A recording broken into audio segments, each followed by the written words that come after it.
चलो हम लोग डीसी जनरेटर की बात कर लेते हैं। देखो ये एक डीसी जनरेटर की थ्योरी मैं तुमको पढ़ा चुका हूँ, ठीक है, वो थे मेरे नोट्स। ठीक है, अब ये है कौटिल्य सर वाले नोट्स। ठीक है, तो कौटिल्य सर के भी नोट्स हमारे पास लिखे हुए हैं। ठीक है, वो चीज़ तो है ही है, साथ में इसमें कुछ एक्स्ट्रा चीज़ें हैं। ठीक है, तो उसको पढ़ लेते हैं ज़रा हम लोग। देखो डीसी जनरेटर, बात करते हैं डीसी जनरेटर की। जनरेटर में ही देखो क्या लिखा हुआ है, जनरेटर।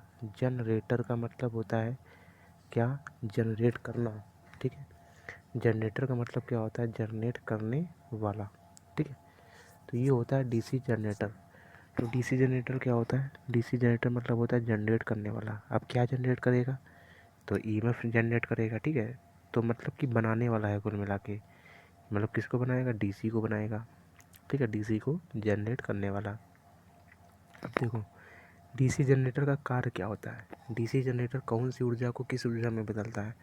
अभी डीसी मशीन में तुमको डीसी जनरेटर और मोटर दोनों के बारे में बताया था, लेकिन अब हम स्पेशली चैप्टर पढ़ रहे हैं कौन सा, डीसी जनरेटर। तो डीसी जनरेटर जनरेटर है। ठीक है, हमेशा दिमाग में याद रखो, मोटर है, जैसे घर के बाहर मोटर लगी, विद्युत ऊर्जा दोगे तो यांत्रिक ऊर्जा मिलती है। उसी प्रकार से डीसी जनरेटर है, तो उसको यांत्रिक ऊर्जा देते हैं और विद्युत ऊर्जा उससे लेते हैं। ठीक है, जैसे कि गाँव वगैरह में जो जनरेटर चलता है तो उसमें क्या तेल वगैरह डालते हैं, तो वो हो गई यांत्रिक ऊर्जा। अपने हाथों से घुमाया तब हमारा स्टार्ट होता है, तो यांत्रिक ऊर्जा दी। उसके बाद वो हमें क्या देता है, विद्युत ऊर्जा। तो ये हमारा किसका काम होता है, डीसी जनरेटर का काम होता है। ठीक है, तो ये क्या करता है, ये हम यांत्रिक ऊर्जा को किस में बदलता है, ये विद्युत ऊर्जा में बदलता है। किस प्रकार की विद्युत ऊर्जा में, डीसी प्रकार की विद्युत ऊर्जा में बदलता है। ठीक है, तो डीसी जनरेटर क्या होता है, यांत्रिक ऊर्जा को डीसी प्रकार की विद्युत ऊर्जा में बदलता है। ठीक है, अब ये जो डीसी जनरेटर होता है ना, ये जो डीसी जनरेटर है, ये हमारा किस प्रिंसिपल पे काम करता है, किस सिद्धांत पे काम करता है। ठीक है, तो देखो डीसी जनरेटर जो होता है वो फराडे के विद्युत चुम्बकीय प्रेरण के सिद्धांत पे काम करता है। ठीक है, तो किस सिद्धांत पे काम करता है, फराडे के विद्युत चुम्बकीय प्रेरण के सिद्धांत पे काम करता है।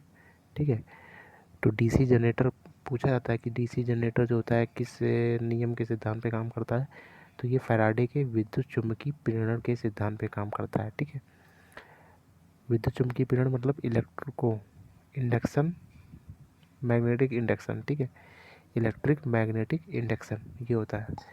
तो फैराडे के विद्युत चुम्बकीय प्रेरण के सिद्धांत पे काम करता है कौन सा, डीसी जनरेटर।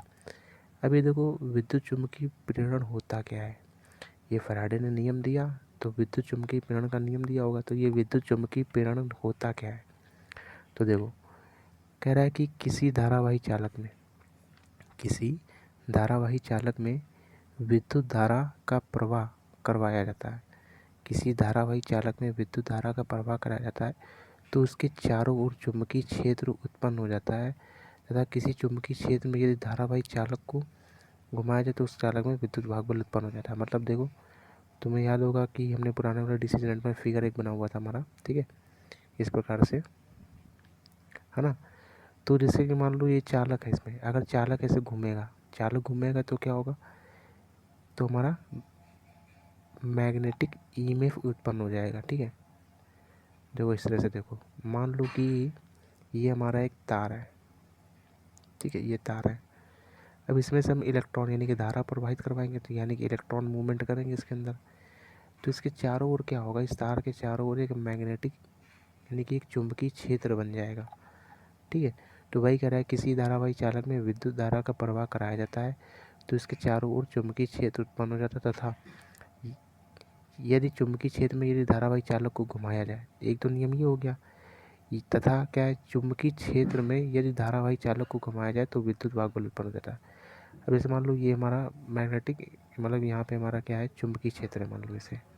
ठीक है, अब चुंबकीय क्षेत्र एक चालक को लेके आए हम, एक चालक को लेके आए, अब चालक को क्या किया, ऐसे ऐसे करके घुमाना स्टार्ट कर दिया, मतलब इस तरह से रोटेट करके इधर की ओर, मतलब ऐसे घूम रहा है हमारा। ठीक है,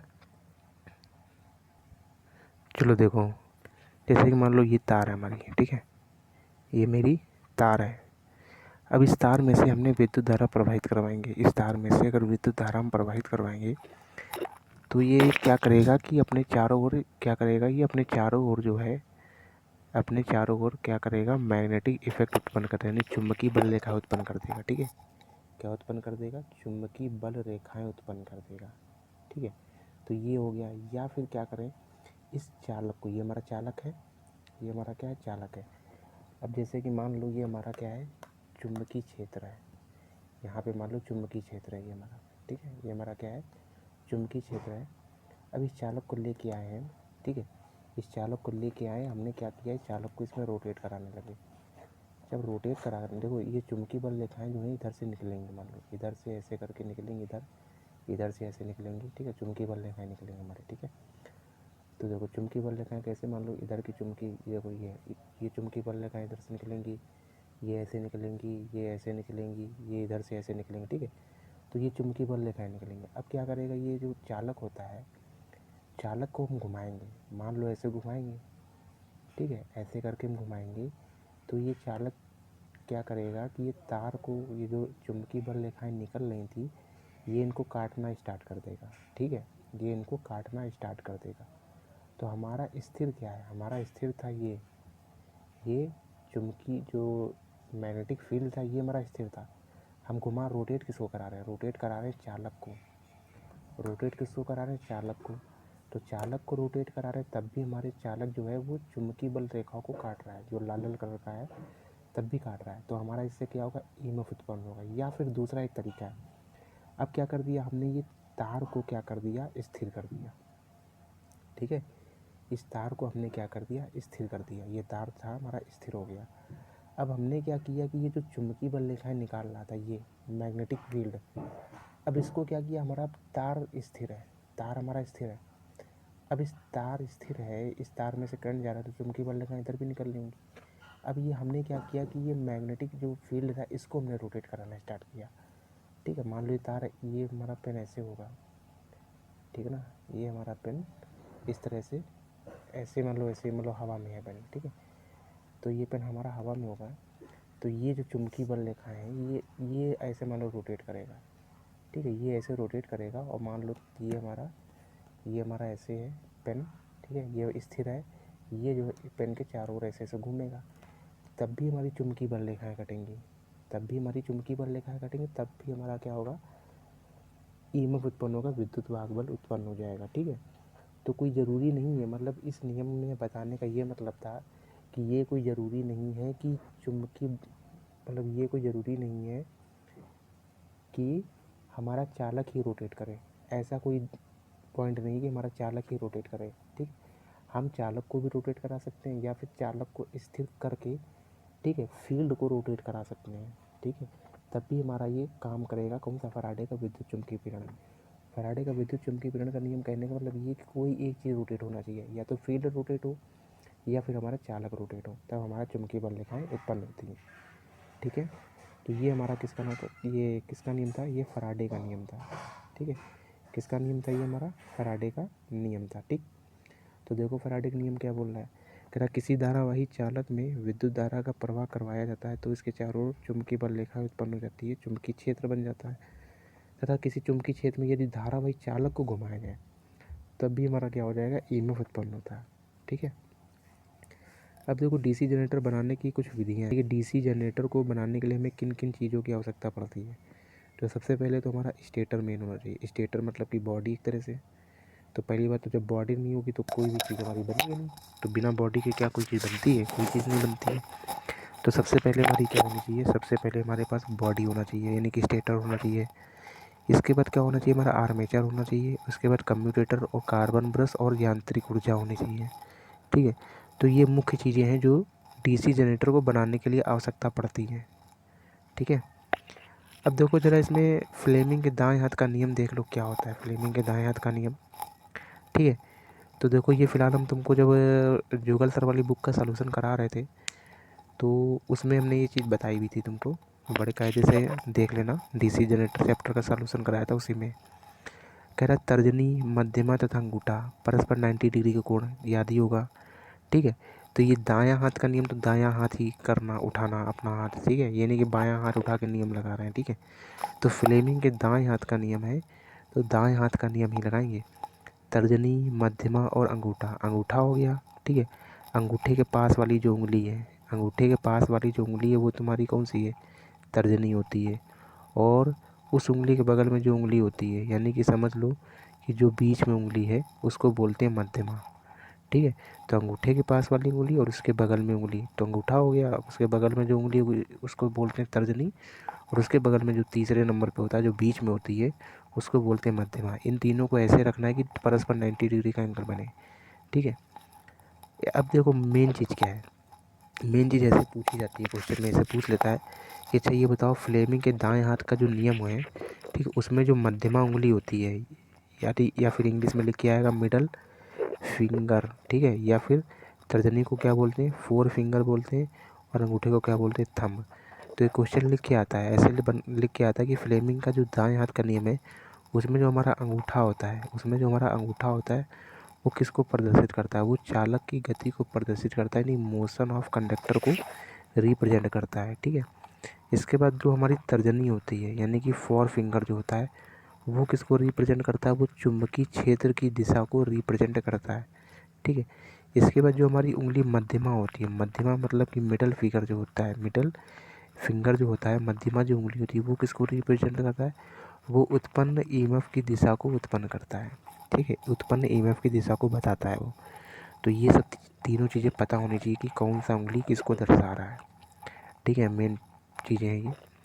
इसके बाद देखो ये पूछा जाता है कि अच्छा ये बताओ कि डीसी जनरेटर मतलब कि ऐसे पूछ लेगा कि दाएं हाथ का नियम कहाँ पे लगाते हैं, बाएं हाथ का नियम कहाँ से लगाते हैं, किस उपकरण में लगाते हैं। तो ये सब चीज़ें तो मैं पहले बता चुका हूँ तुमको कि सीधा याद करने का फंडा है। ठीक है, जैसे गांव में जाते हो तो जनरेटर होता है, उस जनरेटर को जब स्टार्ट हैंडल लगा के घुमाते हैं तो किससे घुमाते हैं, दाएं हाथ के नियम, मतलब कि दाएं हाथ से घुमाते हैं। तो दाएं हाथ से घुमाते हैं, इसका मतलब हम किससे इसमें कौन सा नियम लगाएंगे, तो डीसी जनरेटर में हम दाएं हाथ का नियम लगाएंगे। ठीक है, इसके बाद जो दाएं डीसी जनरेटर में दाएं हाथ का नियम लगाते हैं तो मोटर में कौन सा लगाएंगे, बाएं हाथ का नियम। ठीक है, तो इस तरीके से हमने कहा था, याद रखना। तो देखो फ्लेमिंग के दाएं हाथ का जो नियम होता है वो किसके लिए लगता है, जनरेटर के लिए लागू होता है। ठीक है, फ्लेमिंग के दाएं हाथ का जो नियम होता है वो हमारा जनरेटर के लिए लागू होता है, तथा इस नियम का जो उपयोग है, इस नियम का जो उपयोग है विद्युत वाहक बल की दिशा ज्ञात करने के लिए करते हैं। किस लिए करते हैं, विद्युत वाहक बल की दिशा ज्ञात करने के लिए किया जाता है। ठीक है, तो फ्लेमिंग के दाएं हाथ का नियम किसके लिए होते हैं, जनरेटर के लिए लागू होता है, तथा इस नियम का जो उपयोग है विद्युत वाहक बल की दिशा ज्ञात करने के लिए किया जाता है। ठीक है, तो विद्युत वाहक बल की दिशा ज्ञात करने के लिए किया जाता है। ठीक है, अब ये क्वेश्चन पूछा जाता है, अच्छा ये बताओ विद्युत वाहक बल की दिशा ज्ञात करने के लिए किस नियम का उपयोग करोगे, तो विद्युत वाहक बल की दिशा का ज्ञात करने के लिए फ्लेमिंग के दाएं हाथ के नियम का प्रयोग किया जाएगा। ठीक है, अब देखो जनरेटर में हमारा जो ईएमएफ उत्पन्न होता है, जो हमारा ईएमएफ उत्पन्न होता है जनरेटर में, तो उसका एक फार्मूला होता है। ठीक है, ये फार्मूला बहुत पूछा भी जाता है, इससे क्वेश्चन भी आता है और कभी कभी फार्मूले भी पूछ लेता है कि ये बताओ कि डीसी जनरेटर में जो ईएमएफ उत्पन्न होता है, जो वोल्टेज उत्पन्न होता है, ठीक है, वो उसका फार्मूला क्या है। ठीक है, तो जनरेटर में जो वोल्टेज उत्पन्न होता है उसका फार्मूला क्या है, ये पूछ लेता है। ठीक है, तो देखो जनरेटर में विद्युत वाहक बल का समीकरण क्या होता है। ठीक है, जनरेटर में यानी कि जनरेटर में विद्युत वाहक बल का समीकरण होता है ई बराबर होता है 5 ZEnP/60। ई बराबर क्या होता है, 5 ZEnP/60 है, जहाँ 5 क्या होता है, चुंबकीय फ्लक्स प्रतिपोल, यानी कि फ्लक्स को दर्शाता है। फ्लक्स का मतलब हमने बताया था कि चुंबकीय बल रेखाओं को ही फ्लक्स बोला जाता है। ठीक है, जो रेखाएं होती हैं, जितनी ज़्यादा रेखाएं होंगी फ्लक्स का मान उतना ही ज़्यादा होगा। एक तरह से चुंबकीय बल रेखाओं को ही फ्लक्स बोला जाता है। ठीक है, तो फाई क्या होता है, फाई होता है चुंबकीय फ्लक्स प्रतिपोल, यानी कि प्रतिपोल में कितने चुंबकीय बल रेखाएं हैं, ये होता है। जेड क्या होता है, चालकों की संख्या, यानी कितने चालक हैं। ठीक है, और एन क्या होता है, एन होता है स्पीड, होता है एक तरह से घूर्णन गति। एन क्या होता है, घूर्णन गति, यानी कि आरपीएम में। और स्पीड किस में लेते हैं हम लोग, आरपीएम में लेते हैं, रेगुलेशन पर मिनट। पी क्या होता है हमारा, पी होता है पोलों की संख्या, और ए क्या होता है समांतर पथों की संख्या, और ई क्या होता है उत्पन्न विद्युत वाहक बल।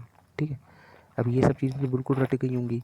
लैप वाइंडिंग के लिए ए बराबर क्या होता है, पी, हमने बताया था लैप आ रहा है, लैप में क्या आ रहा है, पी, यानी कि इसी में छुपा है ए बराबर पी। लैप में क्या होता है, ए बराबर पी होता है, लास्ट के 2 डिजिट ही एक लैप में, लैप वाइंडिंग में क्या होता है, ए बराबर पी, यानी कि पोलों की संख्या के बराबर होगा समांतर पथों की जो संख्या है वो पोलों की संख्या के बराबर होगा। इसके बाद वेव वाइंडिंग में जो होती है वो ए का मान कितना होता है, 2 होता है, ठीक है। तो वेव वाइंडिंग में समांतर पथों की संख्या कितनी होती है, तो वेव वाइंडिंग में समांतर पथों की संख्या ए बराबर क्या होता है, 2 होता है, ठीक है। चलो अब इससे क्वेश्चन रिलेटेड है, वो क्वेश्चन देख लेते हैं हम लोग क्या है। देखो पढ़ो क्वेश्चन जरा, क्या कह रहा है कि देखो कह रहा है कि किसी लैप बाउंड, लैप लिखा हुआ है, लैप का मतलब है यानी कि ए का मान जो है वो पी के बराबर यानी पोलो के बराबर होगा, ठीक है। तो ए का मान जो है पी के बराबर होगा, तो इस लाइन से हमें ये पता चल गया। तो कह रहा है किसी लैप बाउंड 8 पोल, यानी ए बराबर पी लैप और पी बराबर क्या है 8 पोल, आर्मेचर में चुंबकीय फ्लक्स प्रति पोल जो है वो 24 मिली वेबर है। चुंबकीय फ्लक्स की बात कर रहा है, फ्लक्स यानी कि फाई की बात कर रहा है। तो फाई बराबर क्या होगा, 24 मिली वेबर। अब मिली वेबर है, मिली को वेबर में अगर चेंज करेंगे तो क्या होगा, 10⁻³ से मल्टीप्लाई कराना पड़ेगा। इससे तो तुम्हारा बड़ा अच्छा नाता हो गया 10⁻³ से, 10⁻³ से बहुत बार आ चुका है, तुम्हें तो रट गया होगा ये, ठीक है। तो फाई हमारा क्या है, 24 मिली वेबर है। फाई हमारा है 24 मिली वेबर। तो मिली वेबर को वेबर में चेंज करने के लिए क्या होगा, 10⁻³ से मल्टीप्लाई कराएंगे, 10⁻³ से मल्टीप्लाई कराएंगे तो क्या हो जाएगा, 24 इंटू 10⁻³ वेबर हो जाएगा। तो ये हमारा हो गया फाई का मान, इसका मान हो गया फाई का। इसके बाद क्या करें, चालकों की संख्या जो है वो हमारी कितनी है, 480 है। चालकों की जो संख्या है यानी कि किसका मान दे रखा है, वो जेड का मान दे रखा है, कि जेड का जो मान है वो हमारा कितना है, 480 दे रखा है। चालकों की संख्या यानी कि जेड का मान कितना दे रखा है हमारा, 480 दे रखा है। कह रहा है यदि घूर्णन गति जो है 600 आरपीएम हो, घूर्णन गति 600 आरपीएम यानी कि क्या दे रखा है, ये स्पीड दे रखा है। स्पीड को किससे डिनोट कर देते हैं, एन से, यानी एन का मान क्या दे रखा है, 600 आरपीएम दे रखा है, ठीक है। तो हमको क्या बताना है, विद्युत वाहक बल बताना है। क्या बताना है हमको, विद्युत वाहक बल बताना है, ठीक है। तो हम जानते हैं कि डीसी जनरेटर में विद्युत वाहक बल का समीकरण क्या होता है, ई बराबर phi Z N P upon में 60 है। ए बराबर पी है यानी कि ए बराबर पी यानी ए का मान कितना हो जाएगा 8, पी का मान हो जाएगा 8, फाई का मान 24 मिली वेबर, इसको चेंज कर लिया तो वेबर में 24 इंटू 10⁻³ जेड का मान मालूम है, एन का मान मालूम है, सब में पुटअप कर दो इसको। कैलकुलेशन तो तुम्हारी बहुत अच्छी हो ही चुकी है, क्योंकि कैलकुलेशन का तुम चैप्टर भी मैथ में लगा चुके हो, तो बहुत ही गजब की कैलकुलेशन हो चुकी है तुम्हारी, मजाक नहीं कर रहे हैं, सही बता रहे हैं, ठीक है। तो ये तुम्हारा फॉर्मूला है, सारी चीज़ें पता है, रख के हल कर लो अपना, सॉल्यूशन ना देखना इसके आगे का, बस आंसर मिला लेना कि 115.2 वोल्ट आ गया है, ठीक है। तो ये हमारा सिंपल सा क्वेश्चन था फॉर्मूले बेस पे। अब हम बात करते हैं कि डीसी जनरेटर जो है कितने प्रकार के होते हैं, ठीक है। जो डीसी जनरेटर है उनके पार्ट्स देख लेते हैं कि जो डीसी जनरेटर है वो हमारे कितने प्रकार के होते हैं, ठीक है। तो देखो जो डीसी जनरेटर जो होता है, ठीक है, जो डीसी जनरेटर होता है वो 2 पार्ट में डिवाइड होता है। डीसी जो जनरेटर होता है वो किस पार्ट में डिवाइड होता है, 2 पार्ट में। एक तो क्या होता है प्राइम मूवर के आधार पे, प्राइम मूवर के आधार पे मतलब कि घुमाने के आधार पे, जिस प्रकार से गाँवों में यूज करते हैं, डीजल डाला और हाथ से हमने क्या कर दिया, घुमा दिया, तो उसको बोलते हैं प्राइम मूवर, यानी कि उसका जो प्राइम है उसको मूव कराते हैं। इसके बाद हमारा दूसरा होता है उत्तेजना प्रणाली के आधार पर। उत्तेजना मतलब कि एक्साइट करना। अब तुम बैठे हो, पीछे से 2 झापड़ में मार दिए तो तुम क्या हो जाओगे, एक्साइट हो जाओगे, किसने मार दिया, तुरंत ही लड़ना स्टार्ट हो जाएगा। तो ये होता है एक्साइट करना। उत्तेजना का मतलब क्या होता है, एक्साइट करना, ठीक है। तो देखो, तो डीसी जनरेटर यानी कि डीसी जनरेटर होता है वो 2 प्रकार का होता है। एक होता है प्राइम मूवर के आधार पे होता है और दूसरा होता है उत्तेजना प्रणाली के आधार पे। प्राइम मूवर का मतलब होता है कि जैसे कि 3 प्रकार के इसमें लिखे, एक लिखा है जेल टरबाइन, एक लिखा है वाष्प टरबाइन और एक लिखा है डीजल ईंधन। डीजल ईंधन में कौन सा आ गया, जैसे गाँवों में जो यूज करते हैं डीजल वगैरह डाल के, तो ये डीजल हो गया, ठीक है, उसको घुमाते हैं।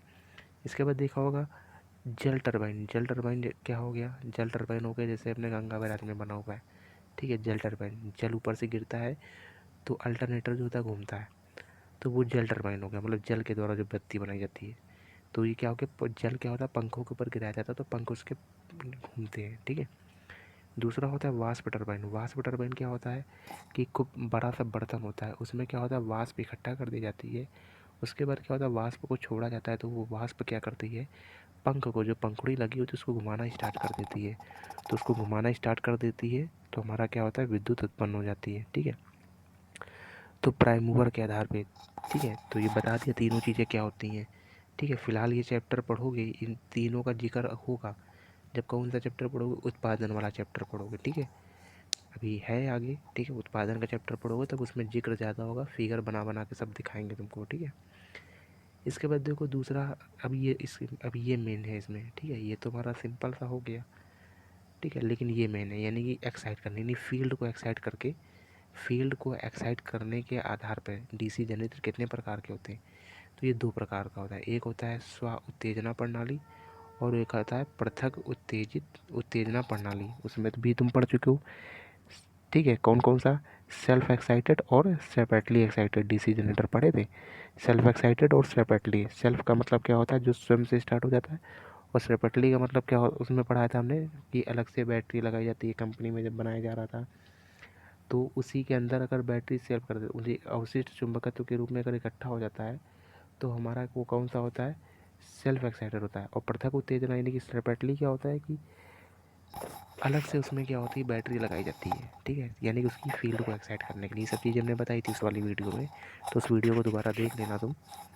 तो उत्तेजना प्रणाली के आधार पर कितने प्रकार के होते हैं, दो प्रकार के होते हैं, सेल्फ एक्साइटेड यानी कि स्व उत्तेजना प्रणाली, एक होता है पृथक उत्तेजना प्रणाली यानी कि सेपरेटली एक्साइटेड डीसी जनरेटर। ठीक है, अब देखो ये स्व उत्तेजना यानी कि सेल्फ एक्साइटेड जो जनरेटर होता है ये हमारा कितने प्रकार का, दो प्रकार का होता है, एक विद्युत चुंबक के द्वारा उत्तेजना और एक स्थायी चुंबक के द्वारा उत्तेजना।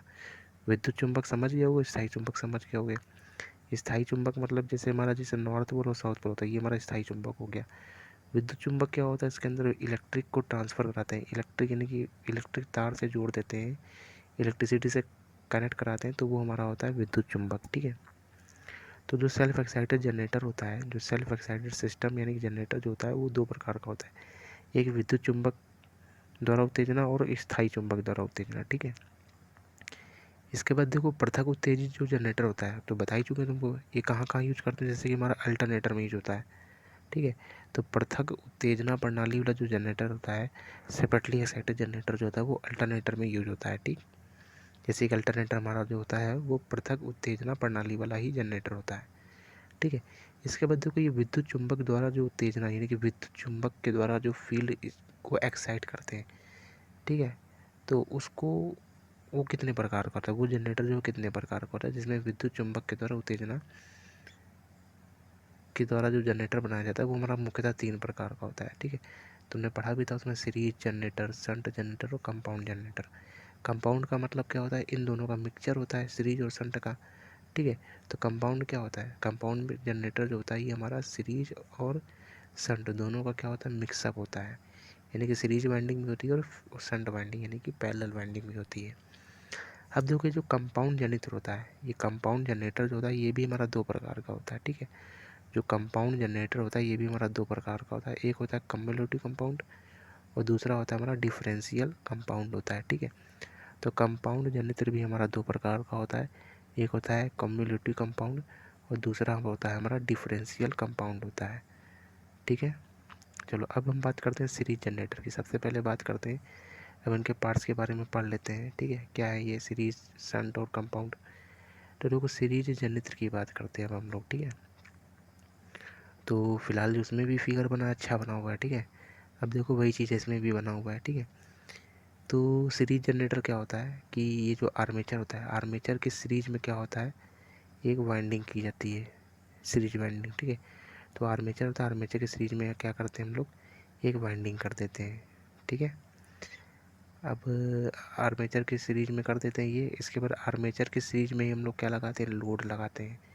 ठीक है, तो ऐसे क्वेश्चन कभी कभी पूछ लेता है कि बताओ सीरीज जनरेटर में लोड को कहाँ स्थापित करते हैं, तो सीरीज जनरेटर में लोड को कहाँ स्थापित किया, आर्मेचर के सीरीज में स्थापित किया है। ठीक है, तो फिगर ध्यान में रहेगा तो सारी चीज़ें बता दोगे।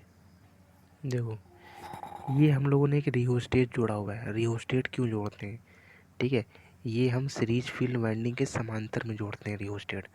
कभी कभी पूछा जाता है कि ये बताओ डीसी जनरेटर में जो है रियोस्टेट कहाँ लगाते हैं, तो सीरीज, ये हमारी कौन सी वाइंडिंग है, ये हमारी सीरीज फील्ड वाइंडिंग, ठीक है, कौन सी है, सीरीज फील्ड वाइंडिंग है। तो सीरीज फील्ड वाइंडिंग के पैरेलल में लगाए हैं, देखो इसको कहाँ लगाए, रियोस्टेट को पैरेलल में लगाते हैं। अब पूछा जाता है क्यों लगाते हैं, ठीक है, तो सीरीज फील्ड वाइंडिंग को नियंत्रित करने के लिए, इस वाइंडिंग को नियंत्रित करने के लिए, कंट्रोल करने के लिए हम लोग क्या लगाते हैं, रियोस्टेट लगाते हैं। तो रियोस्टेट क्या होता है, रजिस्टरों के समूह को बोलते हैं। तो रियोस्टेट को कम और ज़्यादा करके, रियोस्टेट की वैल्यू को कम और ज़्यादा करके सीरीज जो हमारी वाइंडिंग होती है उसके मान को भी घटाया और बढ़ाया जा सकता है, ठीक है। इसलिए हम लोग रियोस्टेट का यूज करते हैं, यानी कि सीरीज फील्ड वाइंडिंग को नियंत्रित करने के लिए रियोस्टेट का प्रयोग किया जाता है। उसको कहाँ लगाते हैं, सीरीज फील्ड वाइंडिंग के पैरेलल में लगाते हैं, ठीक है। अब देखो, अब ये वो जो वाइंडिंग है, ये जो तार है, ये वाइंडिंग है, ये आर्मेचर के किस में लगा हुआ है, सीरीज में लगा हुआ है, आर्मेचर के सीरीज में लगा हुआ है। और सीरीज में जो तार होती है वो कैसी होती है, हमारी मोटी होती है, क्योंकि हमने कहा था ये ट्रिक याद रखना, हमेशा पैरेलल में याद रखना कि समांतर में खड़ी हो तुम मेरे, मतलब मैंने जो याद किया है कि तुम मेरे समांतर खड़ी हो, पतली दुबली हो, ठीक है, यानी कि पतली तार, समांतर में क्या होगा, पतली तार यूज करेंगे, ठीक है। तो सीरीज में कौन सी होगी, मोटी तार होगी, ऑटोमेटिक याद रहेगा, ठीक है। तो सीरीज की बात कर रहा है तो तार कैसा होगा, मोटा। जब तार मोटा होगा तो लपेटे भी क्या हो जाएंगी, कम हो जाएंगी। जैसे मान लो कि पतली तार है, ठीक है, इतनी बड़ी पतली तार है। इसके बाद देखो, एक हमारी मोटी तार है, एक ये हमारी जो तार है, एक ये इतनी बड़ी तार ये भी है। तो ज़रा ये बताओ कि इसमें जो है हम लोग लपेटे किस में बना लगा पाएंगे, इस वाली तार को ज़्यादा लपेट पाएंगे किसको, इसको जब मोड़ना स्टार्ट करोगे मुश्किल से 2 ही बार मुड़ पाएगा ये केवल 2 बार मुड़ेगा, काम खत्म बीच से। और ये इसको ज़्यादा मुड़ जाएगा, यानी कि रेजिस्टेंस का मान ज़्यादा हो जाएगा, ठीक है। तो इसीलिए बोला जाता है, ठीक है। तो जो सीरीज वाइंडिंग होती है, ठीक है, सीरीज वाइंडिंग का जो वायर होता है वो कैसा होता है, हमारा मोटा होता है। वायर मोटा हो तो लपेटे भी क्या होंगी, कम। जब लपेटे कम होंगी तो प्रतिरोध का मान भी क्या हो जाएगा, कम हो जाएगा, ठीक है। अब देखो इसमें जो धारा होती है, ठीक है, डीसी जनरेटर में जो धारा होती है, कि देखो आर्मेचर के सीरीज में ही हमारा क्या लगा हुआ है, सीरीज फील्ड वाइंडिंग, और आर्मेचर के सीरीज में ही क्या लगा हुआ है, लोड लगा हुआ है। और सीरीज में धारा क्या होती है, सेम। सीरीज में धारा क्या होती है, हमारी सेम होती है। तो सीरीज में धारा सेम होती है, इसका मतलब कि जो इसमें जो हमारी वाइंडिंग में इसमें जो करंट जा रहा होगा वही हमारा आर्मेचर में करंट जा रहा होगा, वही करंट हमारा किस में जा रहा होगा, लोड में जा रहा होगा। इतनी बात समझ में आ रही है। तो देखो इसमें जो धारा होती है, इसमें जो धारा होती है वो आर्मेचर में धारा यानी कि आई है, आई ऐसी यानी कि आई सीरीज में, ठीक है, सीरीज में धारा। और आई एल का मतलब होता है लोड में धारा, तीनों आपस में क्या होता है, बराबर होता है। क्योंकि सीरीज में धारा क्या होती है, सेम होती है। तो तीनों रजिस्टर यानी कि तीनों में धारा, यानी कि ये सीरीज वाइंडिंग में भी धारा, आर्मेचर में धारा और लोड में जो धारा बहेगी, तीनों आपस में क्या होंगी, बराबर होंगी। तो तीनों में बहने वाली धारा का मान क्या होगा, बराबर होगा, ठीक है। अब देखो हमने पढ़ा है वी बराबर क्या पढ़ा था, आई आर। तो यहाँ पे वोल्टेज को किससे डिनोट कर रहे हैं हम लोग, ई से डिनोट कर रहे हैं। तो ई बराबर क्या हो जाएगा, आई आर हो जाएगा। ई बराबर क्या हो जाएगा, आई आर। ई बराबर क्या हो जाएगा, आई आर। तो हम धारा निकाल लें तो धारा यानी कि धारा बराबर आई बराबर क्या हो जाएगा, ई अपॉन में आर, ई अपॉन में आर हो जाएगा। अब ये धारा किस में लगा रहे हैं, ये धारा किसकी निकाल रहे हैं, आर्मेचर की, इसलिए आई ए लिख दिया, क्योंकि आर्मेचर में धारा निकाल लेना। तो आई ए बराबर, आई ए बराबर, तो वोल्टेज तो हमारा एक ही मिलेगा ई, लेकिन जो रेजिस्टेंस है वो रेजिस्टेंस, 3 रेजिस्टेंस है अपने अपन लोगों के पास। एक तो लोड वाला रेजिस्टेंस हो गया, इसके बाद आर्मेचर का कुछ रेजिस्टेंस होगा, उसके बाद ये जो वाइंडिंग है इसका भी एक रेजिस्टेंस होगा। तो इसीलिए हमारा नीचे क्या हो जाएगा, रेजिस्टेंस तीनों आपस में जुड़ जाएंगे। यानी कि जो आर्मेचर का रेजिस्टेंस है, सीरीज फील्ड वाइंडिंग का रजिस्टर है और लोड का रजिस्टर है, तीनों आपस में क्या हो जाएंगे, जुड़ जाएंगे, ठीक है। तीनों आपस में क्या हो जाएंगे, जुड़ जाएंगे। तो फॉर्मूला हमारा क्या बन जाएगा कि आई ए बराबर क्या हो जाएगा, ई अपॉन में R A plus I S E plus का आर एल, ठीक है। तो ये हमारा हो गया सीरीज जनरेटर। किसकी बात कर रहे हैं, सीरीज जनरेटर में। तो ये चीज़ समझ में आ गई जितनी चीज़ हमने अभी तक बताई है तुमको, ठीक है। अब देखो कुछ पॉइंट है, अब पॉइंट पढ़ते जाते हैं और समझाते जाते हैं फिगर में। अब देखो पहला पॉइंट है कि हमेशा डीसी सीरीज जनित्र को लोड के साथ चालू करना चाहिए, ठीक है। बिना लोड के चालू करोगे तो क्या हो जाएगा, तार उसकी जल जाएगी, ठीक है। तो डीसी सीरीज जनित्र को हमेशा किसके साथ चालू किया जाता है, लोड के साथ चालू किया जाता है। यानी कि लोड का मान जितना ज़्यादा होगा, टर्मिनल वोल्टेज जो है, टर्मिनल वोल्टेज जो टर्मिनल पे वोल्टेज प्राप्त होगा उसका मान उतना ही ज़्यादा होगा, ठीक है। उसका जो मान है वो हमारा क्या होगा, उतना ही ज़्यादा मिलेगा हमको, ठीक है। तो हमेशा डीसी सीरीज जनरेटर को लोड के साथ स्टार्ट करते हैं। किसके साथ स्टार्ट करते हैं, लोड के साथ स्टार्ट करते हैं। लोड का मान बढ़ेगा तो टर्मिनल वोल्टेज यानी कि जो हमको मिलने वाला आउटपुट वोल्टेज है उसका मान भी बढ़ेगा। तो लोड के साथ बढ़ने वाला, ठीक है, तो लोड के साथ बढ़ने वाला है कौन, टर्मिनल वोल्टेज, ठीक है। तो सीरीज जनरेटर में पहली बात तो सीरीज जनरेटर को कभी भी बिना लोड के स्टार्ट ही नहीं करना चाहिए। सीरीज जनरेटर को बिना लोड के कभी स्टार्ट नहीं करना चाहिए, ठीक है। तो यानी कि कुछ ना कुछ लोड लेके ही करना पड़ेगा। और टर्मिनल वोल्टेज का मान कब बढ़ेगा, जब लोड का मान बढ़ेगा। जितना ज़्यादा लोड का मान बढ़ेगा टर्मिनल वोल्टेज भी हमारा उतना ज़्यादा बढ़ जाएगा, ठीक है। तो हमेशा डीसी सीरीज जनरेटर को लोड के साथ चालू करना चाहिए। हमेशा डीसी सीरीज जनरेटर को किसके साथ चालू करना चाहिए, लोड के साथ चालू करना चाहिए। इसके बाद देखो क्या बोल रहा है, कह रहा लोड परिवर्तन होने पर टर्मिनल वोल्टेज होता है, यानी कि बढ़ता है। कुल मिला के लोड अगर परिवर्तन होगा तो उसका इफेक्ट किस पे पड़ता है, टर्मिनल वोल्टेज पे पड़ता है। मतलब ये चीज़ लिखी है, ठीक है। तो लोड परिवर्तन होने पर टर्मिनल वोल्टेज होता है, ठीक है। तो यानी कि लोड का मान बढ़ेगा तो टर्मिनल वोल्टेज का मान भी क्या हो जाएगा, बढ़ेगा, ठीक है। अब देखो नो लोड पर टर्मिनल वोल्टेज का मान शून्य होगा, क्योंकि बिना लोड के स्टार्ट नहीं करना चाहिए सीरीज जनरेटर को। उस वाले टॉपिक उसमें उस वाले वीडियो में भी बड़े अच्छे से बताया हमने क्यों नहीं स्टार्ट करना चाहिए, ठीक है। तो नो लोड पर टर्मिनल वोल्टेज का मान क्या होगा, शून्य होगा। बिना लोड के स्टार्ट करोगे तो बिना लोड के अगर स्टार्ट करोगे तो हमें कोई भी ईएमएफ नहीं मिलेगा। तो इसलिए कह रहा है कि अगर नो लोड के अगर तुमने स्टार्ट किया डीसी जनरेटर को तो हमें कोई भी वोल्टेज का मान नहीं मिलेगा, यानी कि वोल्टेज का मान जो है शून्य मिलेगा। इसके बाद देखो कभी कभी पूछ लेता है, अच्छा ये जो आर्मेचर यूज होता है, जो आर्मेचर यूज करते हो, इस आर्मेचर का कुछ ना कुछ रेजिस्टेंस का मान होगा।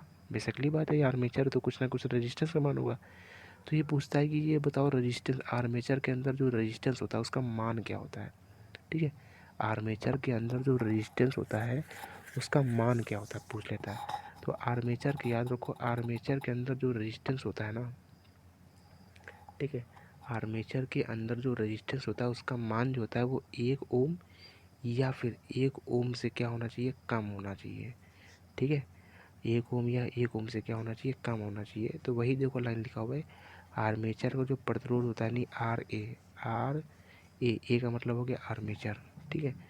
तो आर्मेचर का जो प्रतिरोध होता है, नहीं आर ए का जो मान होता है 1 ओम होना चाहिए या फिर क्या होना चाहिए, उससे कम होना चाहिए। तो आर्मेचर का जो प्रतिरोध का मान है उसका मान जो है 1 ओम होना चाहिए या फिर 1 ओम से क्या होना चाहिए, कम होना चाहिए, ठीक है।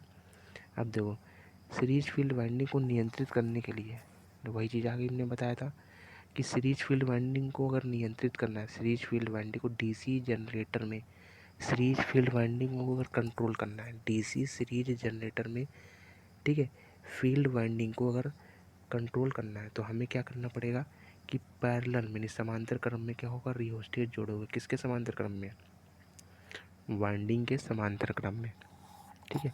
तो वाइंडिंग के समांतर क्रम में हमें रियोस्टेट को लगाना पड़ेगा, ठीक है, सीरीज फील्ड वाइंडिंग को नियंत्रित करने के लिए यानी कि कंट्रोल करने के लिए, ठीक है।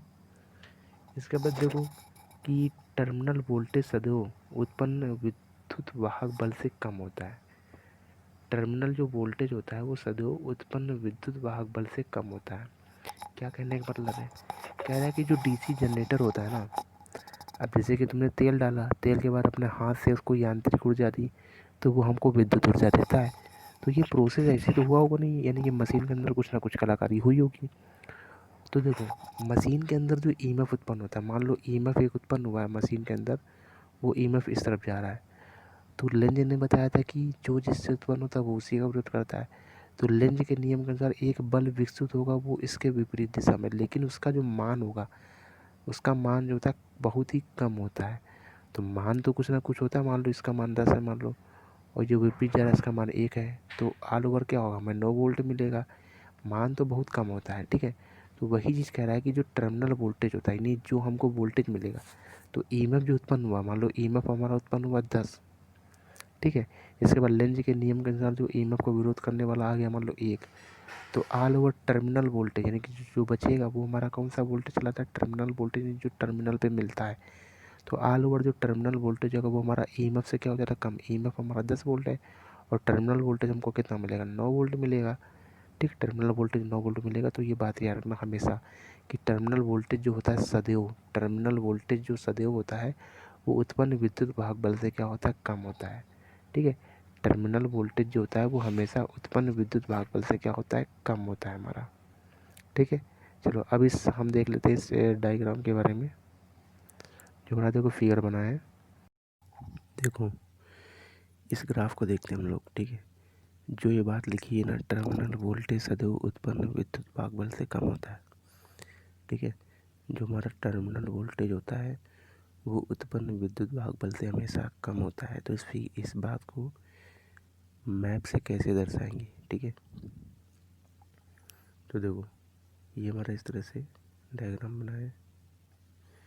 ये जो नीचे वाला फिगर है ये किसको दिखा रहा है, लोड धारा को दिखा रहा है, इसको दिखा रहा है लोड धारा को, ठीक है।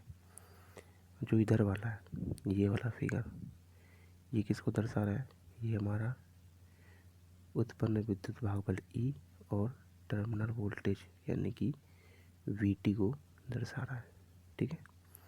टर्मिनल वोल्टेज यानी कि वीटी को ये दर्शा रहा है। तो ये स्टार्टिंग में क्या होता है, अवशिष्ट चुंबकत्व होता है। मतलब कि अवशिष्ट चुंबकत्व का मतलब पढ़ा है तुमने मशीनों में, अवशिष्ट चुंबकत्व होता है, ठीक है। जो सेल्फ एक्साइटेड मोटर होती है उनमें क्या होता है, अवशिष्ट चुंबकत्व होता है। क्या होता है, अवशिष्ट चुंबकत्व होता है, ठीक है। तो ये देखो स्टार्टिंग में हमारा क्या अवशिष्ट चुंबकत्व है, ठीक। इसके बाद क्या होता है, यहाँ से क्या होता है, ये टर्मिनल वोल्टेज देखो, टर्मिनल वोल्टेज ऊपर की ओर जा रहा है, और जो हमारा टर्मिनल वोल्टेज बता रहा है विद्युत वाहक बल जो है यानी कि ईएमएफ जो है वो कहाँ जा रहा है, ऊपर की ओर जा रहा है, ठीक है। इसके बाद जो टर्मिनल वोल्टेज हमारा वो क्या है, थोड़ा नीचे है, उससे रेड कलर का है टर्मिनल वोल्टेज। तो टर्मिनल वोल्टेज क्या हमारा नीचे है, वीटी। तो वीटी को ही क्या बोला गया है, वीटी को ही बोला गया है टर्मिनल वोल्टेज, ठीक है। वीटी को ही क्या बोला गया है, टर्मिनल वोल्टेज बोला गया है, ठीक है। तो वही चीज़ लिखा हुआ है कि टर्मिनल वोल्टेज जो है वो सदैव उत्पन्न विद्युत वाहक बल से क्या होता है, कम होता है। टर्मिनल वोल्टेज जो हमारा होता है वो सदैव उत्पन्न विद्युत वाहक बल से कम होता है, ठीक है। तो ये हमारी लोड धारा हो गई आईएल, ये हमारा विद्युत वाहक बल हो गया, और ये हमारा क्या हो गया, टर्मिनल वोल्टेज हो गया, ये अवशिष्ट चुंबकत्व हो गया। तो देखो कि ई का मान यानी कि विद्युत वाहक बल का मान जो है वो सदैव टर्मिनल वोल्टेज से ज़्यादा है। ई का मान सदैव टर्मिनल वोल्टेज से ज़्यादा है, और टर्मिनल वोल्टेज का मान वी टी यानी कि जो हमें टर्मिनल यानी कि जो कार्बन ब्रिज पर हमें आउटपुट मिलता है उसकी बात कर रहा है। इस लाइन का मतलब ये है कि जो मशीन के अंदर हमारा ईएमएफ उत्पन्न होता है, जनरेट होता है, ठीक है, लेकिन जो हमको आउटपुट के रूप में मिलता है उसको बोलते हैं टर्मिनल वोल्टेज। तो मशीन के अंदर जितना वोल्टेज, जैसे मान लो मशीन के अंदर 100 वोल्ट उत्पन्न हुआ लेकिन हमें आउटपुट में मिलेगा 95, ठीक है। तो इसीलिए बोलते हैं कि जो टर्मिनल वोल्टेज होता है वो सदैव उत्पन्न विद्युत वाहक बल से कम होता है, ठीक है। इसके बाद देखो कि इसका उपयोग कहाँ करते हैं, किसका उपयोग, सीरीज जनरेटर का उपयोग कहाँ करते हैं, हम लोग सीरीज जनरेटर पढ़ रहे हैं, ठीक है। तो इस सीरीज जनरेटर का उपयोग कहाँ करते हैं, तो डीसी पारेषण लाइन में किया जाता है। किसके रूप में किया जाता है, बूस्टर के रूप में किया जाता है, ठीक है। तो डीसी सीरीज जनरेटर को कहाँ यूज किया जाता है, उपयोग मतलब कहाँ यूज करते हैं, तो डीसी सीरीज जनरेटर को कहाँ यूज करते हैं, डीसी पारेषण लाइन में यूज करते हैं। कहाँ यूज करेंगे, डीसी पारेशर लाइन में यूज करेंगे। और किस रूप में यूज करते हैं? बूस्टर के रूप में यूज किया जाता है। ठीक है, डीसी पारेशर लाइन में बूस्टर के रूप में इसका यूज किया जाता है। बूस्टर क्या होता है? बूस्टर होता है कि वो वोल्टेज ड्रॉप को क्या करता है? कम करने के लिए। ठीक है, तो क्वेश्चन पूछा था वोल्टेज ड्रॉप को कम करने के लिए किसका यूज किया जाता है? तो बूस्टर का। तो क्वेश्चन लिखा हुआ है वोल्टेज ड्रॉप को कम करने के लिए किसका यूज करते हैं? तो वोल्टेज ड्रॉप को कम करने के लिए हम लोग बूस्टर का यूज करते हैं। ठीक है, वोल्टेज ड्रॉप को कम करने के लिए किसका यूज करते हैं हम लोग? बूस्टर का यूज किया जाता है। ठीक है, तो डीसी सीरीज जनरेटर का उपयोग कहाँ करते हैं? डीसी पारेशर लाइन में बूस्टर के रूप में इसका यूज किया जाता है। ठीक है, अभी हमने पढ़ा है सीरीज जनरेटर पढ़ा है। ठीक है, अब हम पढ़ते हैं डीसी शंट जनरेटर के बारे में पढ़ते हैं। किसके बारे में पढ़ते हैं? डीसी शंट जनरेटर के बारे में पढ़ते हैं। ठीक है, अब डीसी शंट जनरेटर जो होता है हमारा, ठीक है, डीसी शंट जनरेटर जो है इसका फिगर देख सकते हैं। तो डीसी अभी तक की जो सीरीज जनरेटर था, तो आर्मेचर के सीरीज में ही हमारा क्या लगा था? लोड लगा था। और सीरीज वाइंडिंग भी जो है हमारी आर्मेचर के सीरीज में ही लगी थी। लेकिन हमने कहा था शंट, क्या लिखा है? DC shunt. शंट का मतलब होता है पैरेलल। ठीक है, शंट का मतलब क्या होता है? पैरेलल होता है शंट का मतलब। ठीक है, तो क्या लिखा है? डीसी शंट जनरेटर, यानी कि डीसी शंट का मतलब पैरेलल जनरेटर। फिगर देख लेते हैं। ये हमारा क्या है? आर्मेचर है। ये क्या है? हमारा आर्मेचर है। तो आर्मेचर के पैरेलल में क्या लगाया है हमने? आर्मेचर के पैरेलल में हमने लगा दिया है फील्ड वाइंडिंग। आर्मेचर के पैरेलल में क्या लगा है? फील्ड वाइंडिंग लगा हुआ है। और आर्मेचर के पैरेलल में ही हमारा क्या लगा है? लोड भी लगा हुआ है। ठीक है, तो डीसी शंट जनरेटर में क्या होता है कि डीसी शंट जनरेटर में जो हमारा फील्ड वाइंडिंग होता है वो पैरेलल में लगा होता है। और लोड भी किस में लगा होता है? पैरेलल में लगा होता है। ठीक है, अब देखो ये फील्ड वाइंडिंग है, किस में लगी है? पैरेलल में। तो पैरेलल में लगी है तो इसका मतलब तार कैसी होगी? पतली होंगी। तार पतली होगी तो लपेटें क्या होंगी? अधिक होंगी, जिसके कारण हमारा प्रतिरोध का मान भी क्या हो जाएगा? अधिक हो जाएगा। ठीक है, तो ये सब चीज़ें तो बताने लायक है नहीं, ये सब चीज़ें तो पहले से ऑलरेडी पता है। ठीक है, अब देखो हम बात करते हैं ज़रा इसमें कि अब तक की हमने पढ़ा था डीसी सीरीज जनरेटर को बिना लोड के स्टार्ट नहीं करना चाहिए, मतलब लोड लगा कर ही डीसी सीरीज जनरेटर को स्टार्ट करना चाहिए। लेकिन यहाँ पर कहानी उल्टी है। डीसी शंट जनरेटर जो है उसको बिना लोड के स्टार्ट करना चाहिए। ठीक है, तो डीसी शंट यानी कि इस मोटर को सदैव बिना लोड के चालू करना चाहिए। ठीक है, बिना लोड के चालू करना चाहिए, यानी कि लोड का मान क्या होना चाहिए? 0 होना चाहिए। लोड का मान क्या हो जाएगा? 0 हो जाएगा। ठीक है, तो इस मोटर को तो ठीक है ना, तो क्या करना चाहिए? इस मोटर को यानी कि डीसी शंट जनरेटर को बिना लोड के स्टार्ट करना चाहिए। ठीक है, अब देखो इस फील्ड वाइंडिंग का तार पतला है, लपेटे अधिक है, तो रेजिस्टेंस का मान क्या हो जाएगा? ज़्यादा हो जाएगा, यानी प्रतिरोध हमारा अधिक हो जाएगा। ठीक है, और हमें लोड का मान स्टार्टिंग में क्या रखना है? बिना लोड के स्टार्ट करनी है मोटर, तो हम आर का मान, यानी ये लोड हमारा क्या होता है? एक तरह से आर ही होता है। ठीक है, लोड क्या लगाओगे यार तुम? लोड तुम यही सब लगाओगे, कहीं टीवी चलाओगे, कहीं CFL चलाओगे, ठीक है, कहीं कपड़ा प्रेस करोगे, तो यही सब लोड है। ठीक है, यानी कि रेजिस्टेंस ही हमारा लोड होता है। अब देखो लोड को प्रारंभ में जोड़ने पर फील्ड वाइंडिंग स्थापित नहीं कर पाती है, मतलब अगर तुम लोड को स्टार्टिंग में जोड़ दोगे, अगर लोड को तुम स्टार्टिंग में जोड़ दोगे तो ये जो फील्ड वाइंडिंग है ना, ये जो फील्ड वाइंडिंग है ये क्या होता है कि अपने चारों ओर चुंबकीय क्षेत्र स्थापित नहीं कर पाती है। अपने चारों ओर जो है चुंबकीय क्षेत्र मतलब कि जो चुंबकीय बल रेखाएं हैं वो क्या होती हैं, स्टेबल नहीं होती है, मतलब चुंबकीय बल रेखाएं निकलती नहीं है। ठीक है, अगर लोड को लगा लोगे तो इसलिए बिना लोड के स्टार्ट करेंगे, जिससे कि जब बिना लोड के स्टार्ट करोगे तो क्या होगा, चुंबकीय बल रेखाएं हमारी उत्पन्न होंगी। ठीक है, तो वही चीज़ लिखा हुआ है कि लोड को प्रारंभ में जोड़ने पर फील्ड वाइंडिंग अथवा चुंबकीय क्षेत्र स्थापित नहीं कर पाती। अगर लोड को प्रारंभ में जोड़ दिया तुमने तो ठीक है, तो फील्ड वाइंडिंग जो होती है, फील्ड वाइंडिंग में जो चुंबकीय क्षेत्र होता है वो स्थापित नहीं हो पाता है।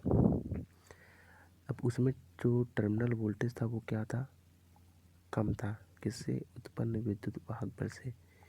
लेकिन इसमें क्या होता है कि टर्मिनल वोल्टेज जो होता है वो लगभग क्या होता है, स्थिर रहता है। ठीक है, तो इसमें जो टर्मिनल वोल्टेज होता है क्या रहता है, स्थिर रहता है। ठीक है, कांस्टेंट रहता है टर्मिनल वोल्टेज। ठीक है, टर्मिनल वोल्टेज कांस्टेंट रहता है, स्थिर है। जब जब टर्मिनल वोल्टेज स्थिर है तो उसका यूज कहाँ हम लोग करेंगे, इलेक्ट्रोप्लेटिंग वगैरह में करेंगे। ठीक है, स्थिर है मतलब ना घट बढ़, देखो एसी हमारी जो होती है ऐसे से घटती बढ़ती है। ठीक है, तो ये हमारी स्थिर है, ये इस तरह से डीसी है, ये मान लो स्थिर है। तो इसका मतलब जब डीसी है स्थिर है तो इसका मतलब कहाँ करेंगे, बैटरी चार्जिंग वगैरह में करेंगे। तो जहाँ जहाँ बैटरी का यूज होता है वहाँ हम लोग कहाँ करेंगे, डीसी शंट जनरेटर का यूज करेंगे, जहाँ जहाँ बैटरी का यूज होता है।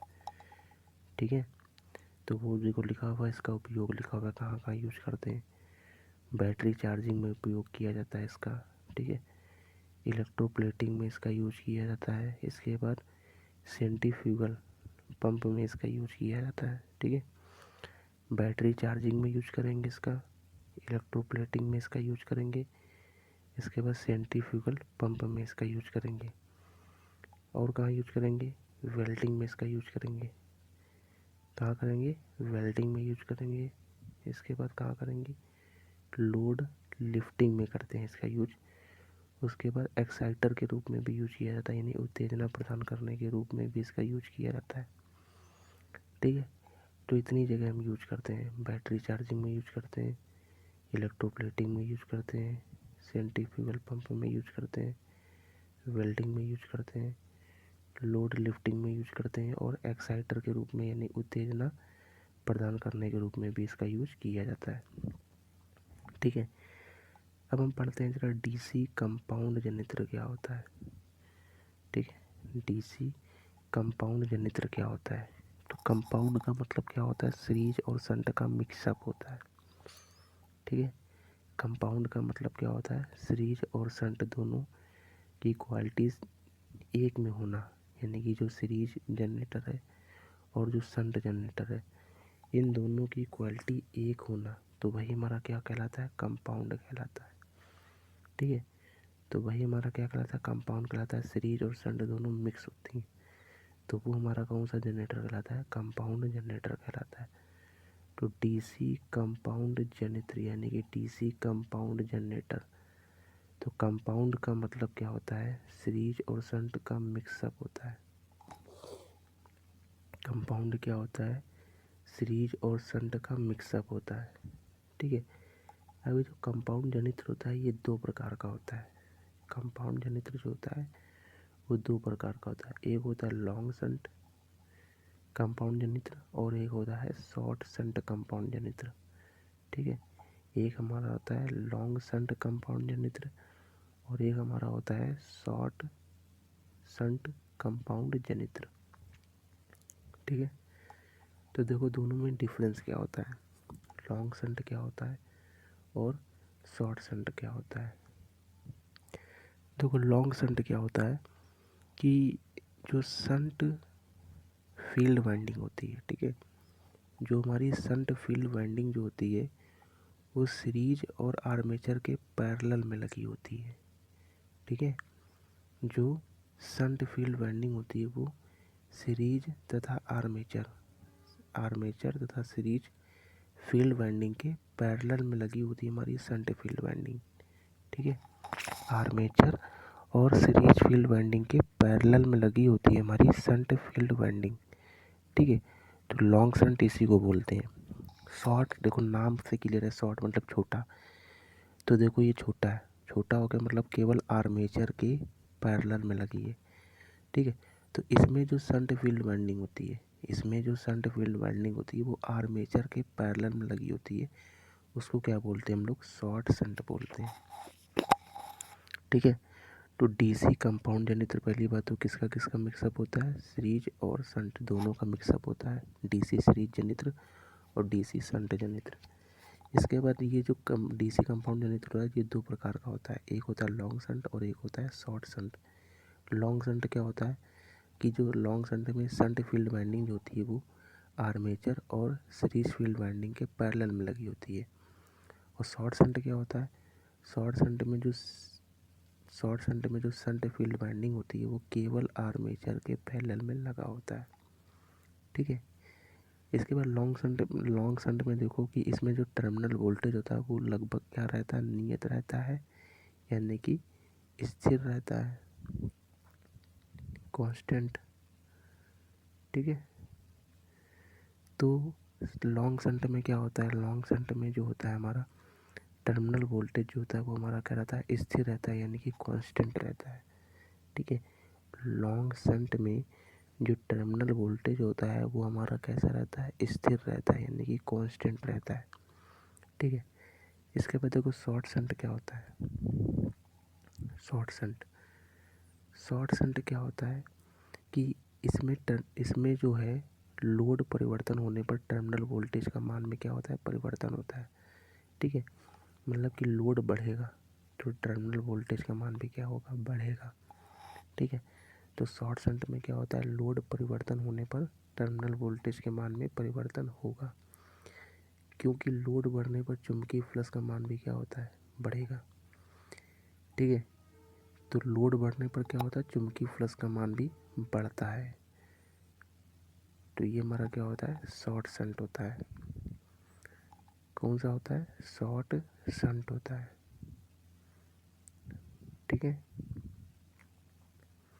तो लॉन्ग शंट और शॉर्ट शंट क्या होता है मालूम पड़ गया, ठीक है। तो लॉन्ग शंट में क्या होगा कि टर्मिनल वोल्टेज हमारा नियत मिलेगा, लेकिन शॉर्ट शंट में टर्मिनल वोल्टेज नियत नहीं रहता है, वो लोड पर निर्भर करता है, ठीक है। क्वेश्चन बन सकता है कि बताओ शॉर्ट शंट डीसी कंपाउंड जनित्र में लोड के बढ़ने पर टर्मिनल वोल्टेज बढ़ता है कि नहीं बढ़ता है, ठीक है।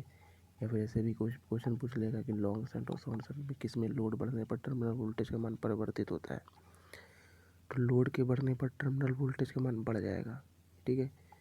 तो ये किस में कंडीशन होती है, शॉर्ट शंट में होती है, यानी कि लोड पर निर्भर करता है, लोड के समानुपाती होता है क्या, टर्मिनल वोल्टेज, ठीक है।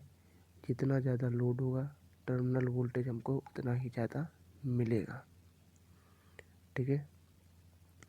तो देखो ये तो दो कंडीशन थी कि लॉन्ग शंट और शॉर्ट शंट होता क्या है, ठीक है। अब देखो हम देख लेते हैं कि कंपाउंड जनित्र जो होता है वो दो प्रकार का होता है, एक होता है डिफरेंशियल कंपाउंड और दूसरा क्या होता है हमारा कम्युलेटिव कंपाउंड, ठीक है। तो ये दो प्रकार का होता है, एक तो डिफरेंशियल और एक कम्युलेटिव, यानी कि डिफरेंशियल में दो प्रकार के, ठीक है, लॉन्ग शंट और शॉर्ट शंट, ठीक है। इस प्रकार से हमने बताया था, तो हमने लॉन्ग शंट शॉर्ट शंट बता दिया है। तो देखो इस तरह से होता है, जैसे कि हमारा है डिफरेंशियल कंपाउंड जनित्र।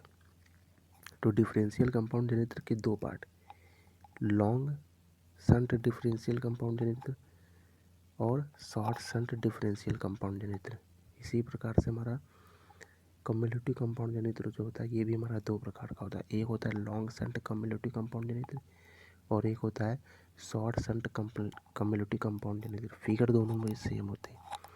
कौन से, लॉन्ग शंट के लिए कौन सा बनेगा हमारा, इस तरह के फिगर होगा, और शॉर्ट शंट के लिए इस तरह का फिगर होगा। क्या क्या कंडीशन होगी वो सारी कंडीशन हमने यहाँ पे बता दिया है, ठीक है। अब फिर हम देख लेते हैं कि डिफरेंशियल कंपाउंड जनित्र जो है वो होता क्या है। डिफरेंशियल कंपाउंड जनित्र जो होता है वो हमारा होता क्या है। देखो डिफरेंशियल को हिंदी में क्या बोलते हैं, विभेदी बोलते हैं। डिफरेंशियल को हिंदी में क्या बोलते हैं, विभेदी कंपाउंड जनित्र। ठीक है, तो डिफरेंशियल यानी कि विभेदी कंपाउंड जनित्र बोलते हैं। चलो हम लोग अब डिफरेंशियल कंपाउंड जनित्र के बारे में थोड़ा पढ़ लेते हैं डिटेल में।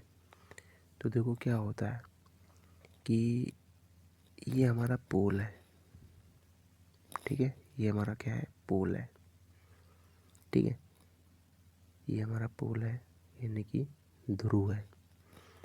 अब इसमें क्या होता है, इस पोल के ऊपर हम वाइंडिंग लपेटते हैं, ठीक है, ऐसे करके वाइंडिंग लपेटते हैं कि ये वाइंडिंग लपेट दिया और ऐसे ही एक करके दूसरी वाइंडिंग लपेट दिया है। तो एक वाइंडिंग ये है हमारी और दूसरी वाइंडिंग ये है, ठीक है। एक वाइंडिंग कौन सी हमारी शंट फील्ड वाइंडिंग है और दूसरी कौन सी है, सीरीज फील्ड वाइंडिंग है। ISE का मतलब हो गया सीरीज और SS का मतलब हो गया शंट फील्ड वाइंडिंग। तो दो फील्ड वाइंडिंग हमारी, ठीक है, दोनों को कहाँ पे लपेटा हमने, पोल पे लपेटा हुआ है, ठीक है।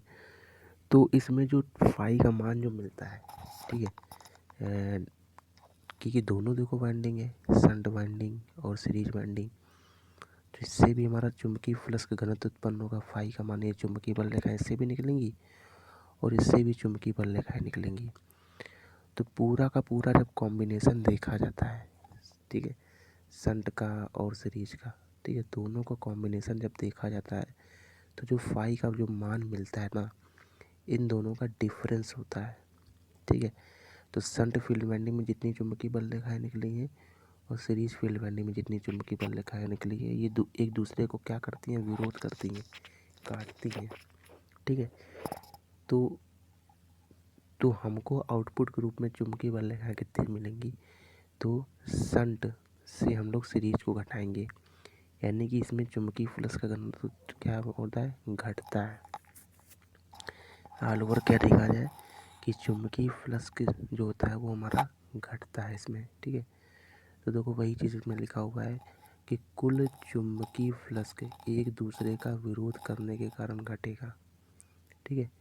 जो कुल चुंबकीय फ्लक्स जो होता है वो एक दूसरे का विरोध करने के कारण क्या होता है, घटेगा। तो कुल चुंबकीय फ्लक्स जो है वो एक दूसरे का विरोध करने के कारण घटेगा, ठीक है। तो कुल चुंबकीय फ्लक्स के एक दूसरे का विरोध करने के कारण घटेगा, यानी कि आई, यानी कि फाई बराबर क्या होता है, आई शंट से, ठीक है, फाई शंट से फाई सीरीज घटा देंगे, ठीक है। तो इसमें फ्लक्स का घनत्व जो होता है वो क्या होता है, घटता है। तो अचानक फ्लक्स के घटने के कारण टर्मिनल वोल्टेज भी क्या होता है, घट जाता है, ठीक है। तो डिफरेंशियल कंपाउंड जनित्र में अचानक फ्लक्स के परिवर्तन होने के कारण जो टर्मिनल वोल्टेज होता है वो भी हमारा क्या होता है, घटता है, ठीक है। तो टर्मिनल जो वोल्टेज होता है, टर्मिनल वोल्टेज जो होता है हमारा क्या होता है, घटता है। इस तरह से देखो फिगर है हमारा, ये टर्मिनल वोल्टेज है, ये हमारा क्या है, लोड में धारा है। तो देखो टर्मिनल वोल्टेज क्या हो रहा है, घट रहा है, ठीक है। टर्मिनल वोल्टेज नीचे की ओर जा रहा है, तो ये नहीं घट रहा है, ठीक है। इसके बाद क्वेश्चन पूछा जाता है कि डिफरेंशियल कंपाउंड जनित्र यानी विभेदी कंपाउंड जनित्र का यूज कहाँ करते हैं। तो इसका यूज करते हैं आर्क वेल्डिंग में। कहाँ यूज करते हैं हम लोग, आर्क वेल्डिंग में इसका यूज किया जाता है, ठीक है। तो इसका यूज कहाँ करते हैं हम लोग, आर्क वेल्डिंग में करते हैं। अब देखो क्वेश्चन पूछा जाता है कि ये बताओ, अच्छा आर्क वेल्डिंग में किस जनरेटर का प्रयोग करते हैं। तो हमने पढ़ा डिफरेंशियल कंपाउंड जनित्र का यूज करते हैं, और कभी कभी क्या होता है कि शंट जनित्र भी लिखा होता है ऑप्शन में, ठीक है। तो देखो किस तरह से सही करना है। अगर क्वेश्चन आया कि आर्क वेल्डिंग में किस जनित्र का उपयोग करते हैं, आर्क वेल्डिंग में किस जनित्र का उपयोग करते हैं, क्वेश्चन हमारा आ गया कि आर्क वेल्डिंग में किस जनित्र का उपयोग करते हैं। अब ऑप्शन में हमारा डिफरेंशियल कंपाउंड जनित्र भी लिखा हुआ है और डीसी शंट जनित्र भी लिखा है, तो किसको प्राथमिकता दोगे, डिफरेंशियल कंपाउंड जनित्र को दोगे। अगर ऑप्शन में कहीं भी तुम्हारा डिफरेंशियल कंपाउंड जनित्र नहीं लिखा है, अगर लिखा है कि डीसी शंट जनित्र, तो हम क्या टिक मार देंगे, डीसी शंट जनित्र को टिक मार देंगे, ठीक है। अगर दोनों लिखे हैं ऑप्शन में डिफरेंशियल और शंट, तो हम किसको टिक मारेंगे? डिफरेंशियल कंपाउंड जनरेटर को टिक मारेंगे। ठीक है, तो आर्क वेल्डिंग में किस जनरेटर का उपयोग करते हैं? आर्क वेल्डिंग में हम लोग डिफरेंशियल कंपाउंड जनरेटर का यूज करते हैं। ठीक है, तो आर्क वेल्डिंग में किस जनरेटर का यूज करते हैं? डिफरेंशियल कंपाउंड जनरेटर, या फिर क्या बोलते हैं, डीसी शंट जनरेटर का यूज किया जाता है। किसका यूज किया जाता है? डीसी शंट जनरेटर का यूज किया जाता है। ठीक है, तो देखो शंट में हम लोगों ने पढ़ा भी था अभी, वहाँ भी देखो ये बात आई थी हमारी, शंट में किसका उपयोग कहाँ करते हैं? देखो वेल्डिंग के रूप में भी करते हैं। शंट में पढ़ा था हम लोगों ने, ये देखो डीसी शंट जनरेटर के बारे में पढ़ा था, तो उसका यूज कहाँ करते हैं हम लोग? वेल्डिंग में भी करते हैं। इसलिए डिफरेंशियल कंपाउंड जनरेटर, तो डिफरेंशियल कंपाउंड जनरेटर का यूज आर्क वेल्डिंग में करते हैं। अगर ऑप्शन में डिफरेंशियल नहीं होगा तो हम डीसी शंट जनरेटर को टिक करेंगे, अगर दोनों ऑप्शन में है तो डिफरेंशियल कंपाउंड जनरेटर को टिक करेंगे। याद रखना ये बात। अब हम बात करते हैं ज़रा कम्युलेटिव कंपाउंड जनरेटर के बारे में पढ़ लेते हैं। कम्युलेटिव यानी कि कम्युलेटिव बोलते हैं संचयी। संचयी का मतलब होता है जोड़ना। ठीक है, कम्युलेटिव मतलब संचयी, और संचयी का मतलब क्या होता है? जोड़ना। तो कम्युलेटिव कंपाउंड जनरेटर, ठीक है, कम्युलेटिव कंपाउंड जनरेटर यानी कि डीसी मतलब से संचयी जनरेटर यानी कि जोड़ने वाला। अब वही चीज़ है, देखो इसमें भी क्या है? पोल है हमारा, पोल के ऊपर क्या है? शंट फील्ड वाइंडिंग लपेटी और सीरीज फील्ड वाइंडिंग लपेटी है। ठीक है, पोल के ऊपर क्या किया हमने? शंट फील्ड वाइंडिंग लपेटी है और सीरीज फील्ड वाइंडिंग लपेटी है। इसमें क्या होता है? इसमें जो फाई का मान होता है वो दोनों को जुड़ करके मिलता है। कम्युलेटिव में क्या होता है कि जो फाई का जो मान होता है वो दोनों का जुड़ के मिलता है, यानी कि आई शंट मतलब फाई शंट और फाई सीरीज, फाई शंट और फाई सीरीज दोनों को एडिशन करके मिलता है हमें कम्युलेटिव कंपाउंड जनरेटर में। ठीक है, तो जो फाई का मान होता है, जो हमारा फाई का मान होता है वो फाई शंट और प्लस फाई सीरीज दोनों के जोड़ने पर कॉम्बिनेशन मिलता है हमको। ठीक है, तो कम्युलेटिव कंपाउंड जनरेटर में, कम्युलेटिव कंपाउंड जनरेटर में जो फाई का मान होता है वो phi shunt plus phi series दोनों के जोड़ से मिलता है। ठीक है, तो वही देखो इसमें कुल चुंबकीय फ्लक्स का जो मान होता है वो जुड़कर अधिक हो जाता है। इसमें कुल चुंबकीय फ्लक्स का मान जो होता है वो जुड़कर क्या हो जाता है? अधिक हो जाता है। तो फाई बराबर क्या होता है? फाई शंट प्लस का फाई सीरीज। फाई बराबर क्या होता है? फाई बराबर फाई शंट प्लस का फाई सीरीज। तो कम्युलेटिव कंपाउंड जनरेटर में कुल चुंबकीय फ्लक्स का जो मान होता है वो क्या होता है? हमें जुड़कर मिलता है, नहीं जुड़कर क्या हो जाता है? अधिक हो जाता है। फाई बराबर क्या होता है? फाई शंट प्लस का फाई सीरीज। ठीक है, अब देखो इसमें तीन प्रकार का होता है। ठीक है, तो कम्युलेटिव कंपाउंड जनरेटर में तीन प्रकार के होते हैं। कौन कौन से? एक होता है ओवर कंपाउंड जनरेटर, एक होता है लेवल कंपाउंड जनरेटर, और तीसरा होता है अंडर कंपाउंड जनरेटर। ठीक है, तो कम्युलेटिव हमारा तीन प्रकार का होता है। कम्युलेटिव कंपाउंड जनरेटर जो होता है वो हमारा तीन प्रकार का होता है। एक होता है ओवरलोड, एक होता है लेवल कंपाउंड, और एक होता है अंडर कंपाउंड जनरेटर। ठीक है, तो देखो ये क्वेश्चन पूछा जाता है। अब देखो ये हमारा ये जो फिगर है, जो ग्राफ है हमारा, ठीक है, ये जो ग्राफ है, जो नीचे वाली जो लाइन है वो किसको दर्शा रहा है? लोड धारा को दर्शा रहा है, IL। और जो ऊपर वाली सीधी लाइन है वो किसको दिखा रहा है? वोल्टेज को दर्शा रहा है।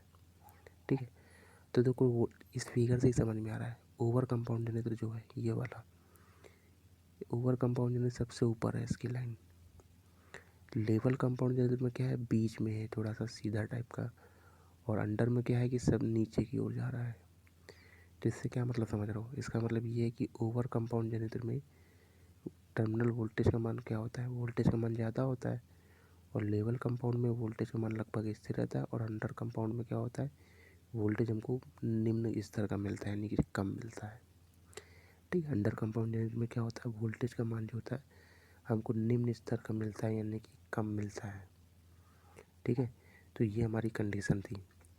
Over compound generator, level compound generator और अंडर कंपाउंड जनरेटर।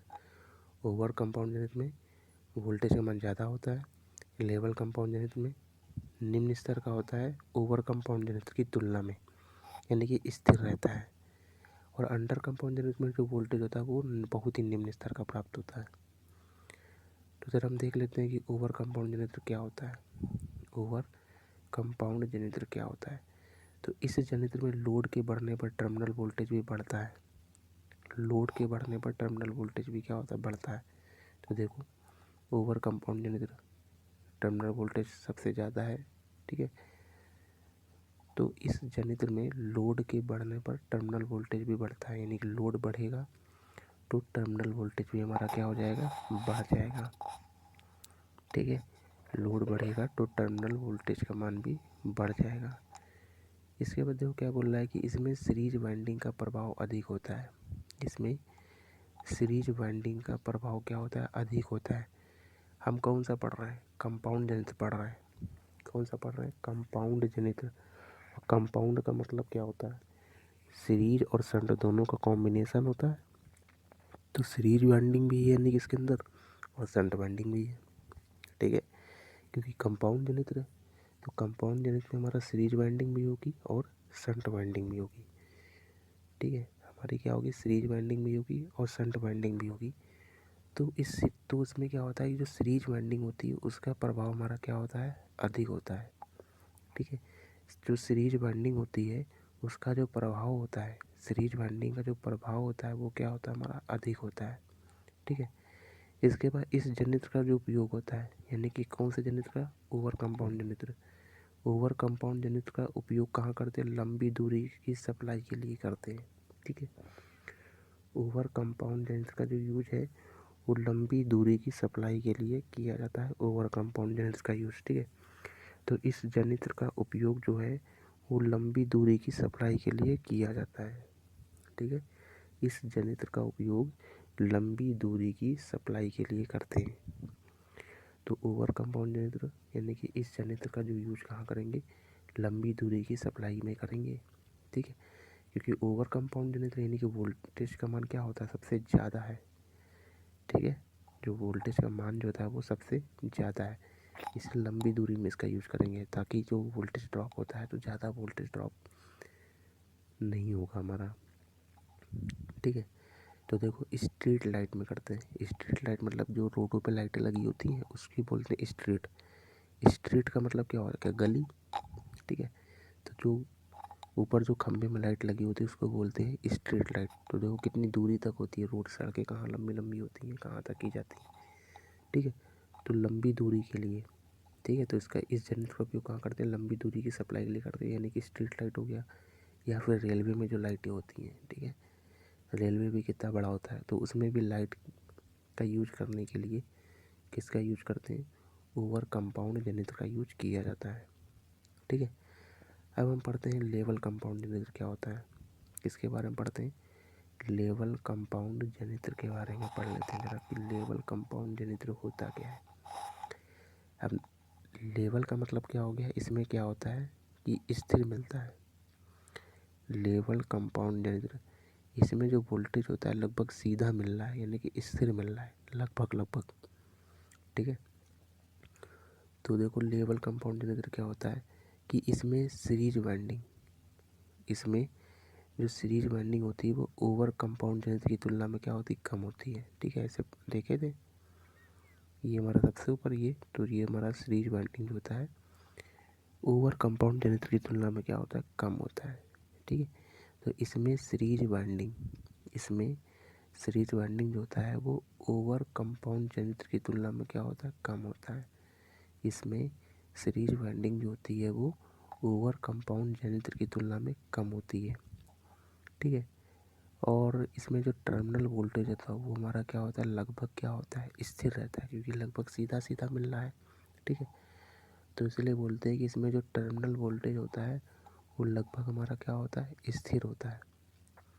इसमें जो टर्मिनल वोल्टेज होता है, ठीक है, इसमें जो हमारा टर्मिनल वोल्टेज होता है वो लगभग क्या रहता है, स्थिर रहता है। इसलिए इसका यूज कहाँ करते हैं, इसका यूज करेंगे लेथ मशीन में करते हैं। कहाँ करते हैं, लेथ मशीन में या फिर निकट लोड में, निकट लोड का मतलब क्या हो गया, मतलब कि पास में, अगर थोड़ी दूरी पे कोई लोड उठाना है, थोड़ी बहुत ही निकट दूरी, निकट लोड में यानी कि निकट दूरी में। ओवर कंपाउंड जनरेटर का यूज कहाँ करते थे, लंबी लंबी दूरी में यूज करते थे, लेकिन इसका यूज कहाँ करेंगे, निकट पास वाले लोड में करते हैं। तो इसका यूज निकट लोड में करते हैं, या फिर कहाँ बोलते हैं, लेथ मशीन में इसका यूज किया जाता है। किसका, लेवल कंपाउंड जनरेटर का यूज। ठीक है, अब हम पढ़ते हैं कि अंडर कंपाउंड जनरेटर क्या होता है। किसके बारे में पढ़ते हैं हम लोग, अंडर कंपाउंड जनरेटर के बारे में पढ़ते हैं। ठीक है, तो इसमें क्या होता है, सीरीज फील्ड वाइंडिंग का मान क्या होता है, कम रखा जाता है। ठीक है, तो अंडर कंपाउंड जनरेटर में क्या होता है कि सीरीज फील्ड वाइंडिंग का जो मान होता है कम रखा जाता है। तो देखो अंडर कंपाउंड जनरेटर में देखो सबसे कम है हमारा। ठीक है, तो देखो वही चीज़ हमारा यहाँ पे लिखा है कि अंडर कंपाउंड जनरेटर क्या होता है, इसमें सीरीज फील्ड वाइंडिंग का जो मान होता है कम रखा जाता है। ठीक है, तो सीरीज फील्ड वाइंडिंग का मान कम रखा जाता है, तो इसलिए इसका यूज कहाँ करते हैं, इलेक्ट्रोप्लेटिंग में तथा लाइटिंग में करते हैं। ठीक है, तो अंडर कंपाउंड देखो सबसे ज़्यादा उपयोग ही पूछा जाता है कि अंडर कंपाउंड जनरेटर का उपयोग कहाँ करोगे। ठीक है, लेवल कंपाउंड जनरेटर का उपयोग कहाँ करोगे, कम्युलेटिव, डिफरेंशियल, ये सब के यूज पूछे जाते हैं ज़्यादातर। ठीक है, और कुछ नहीं पूछा जाता है। अब देखो वही चीज़ अभी हम लोगों ने शंट जनरेटर के बारे में पढ़ा था कि शंट जनरेटर में भी क्या होता है, इसका यूज भी हम लोग कहाँ करते हैं, इलेक्ट्रोप्लेटिंग में करते हैं। तो वही कंडीशन यहाँ भी आ जाएगी। ठीक है, तो हम क्या पढ़ रहे हैं, अंडर कंपाउंड जनरेटर पढ़ रहे हैं। तो इसमें क्या होता है, सीरीज फील्ड वाइंडिंग का जो मान होता है कम रखा जाता है। इलेक्ट्रोप्लेटिंग तथा लाइटिंग में इसका यूज़ करते हैं। कहाँ करते हैं, इलेक्ट्रोप्लेटिंग यानी कि बैटरी इलेक्ट्रोप्लेटिंग में करते हैं, और कहाँ करते हैं, लाइटिंग में करते हैं। इलेक्ट्रोप्लेटिंग क्या होता है, किसी धातु के ऊपर दूसरी धातु की परत चढ़ाना, वही हमारा इलेक्ट्रोप्लेटिंग होता है। हम बैटरी वाले चैप्टर में पढ़े थे इलेक्ट्रोप्लेटिंग क्या होता है, किसी एक धातु के ऊपर दूसरी धातु की परत चढ़ाते तो उसको बोलते हैं इलेक्ट्रोप्लेटिंग। अब देखो क्वेश्चन पूछा जाता है कि ये बताओ, अच्छा इलेक्ट्रोप्लेटिंग में किस जनरेटर का यानी कौन से जनरेटर का उपयोग करोगे। ठीक है, इलेक्ट्रोप्लेटिंग में कौन से जनरेटर का यूज करोगे। तो देखो दो ऑप्शन मिलते हैं हम लोग को। जैसे मान लो ऑप्शन में तुमको दोनों ऑप्शन मिल जाए, अंडर कंपाउंड जनरेटर और डीसी शंट जनरेटर। ठीक है, अंडर कंपाउंड जनरेटर और डीसी शंट जनरेटर दोनों ऑप्शन मिल जाए, तुम प्राथमिकता किसको दोगे, तुम प्राथमिकता दोगे अंडर कंपाउंड जनरेटर को। किसको प्राथमिकता देंगे, अंडर कंपाउंड जनरेटर को प्राथमिकता देंगे। ठीक है, तो इलेक्ट्रोप्लेटिंग में किस जनरेटर का उपयोग करते हैं, तो दोनों ऑप्शन हमको मिलेंगे, अंडर कंपाउंड जनरेटर और डीसी शंट जनरेटर। तो प्राथमिकता किसको देंगे हम लोग, अंडर कंपाउंड जनरेटर को प्राथमिकता देंगे। ठीक है, अगर हमारा ऑप्शन में अंडर कंपाउंड जनरेटर नहीं लिखा है, केवल लिखा है डीसी शंट जनरेटर, केवल क्या लिखा है, डीसी शंट जनरेटर, तो हम किसको प्राथमिकता देंगे, तब हम प्राथमिकता देंगे डीसी शंट जनरेटर को प्राथमिकता देंगे। किसको देंगे प्राथमिकता, डीसी शंट जनरेटर को हम लोग प्राथमिकता देंगे। ठीक है, तो इस वीडियो को यहीं तक रखते हैं। ठीक है, तो काफ़ी चीज़ इसमें अच्छी अच्छी थी जो नोट कर लेना। ठीक है, अगर कोई डाउट होता है तो पूछ लेना हमसे। ठीक है, चलो ये वीडियो यहीं तक रखते हैं, चलो बाय।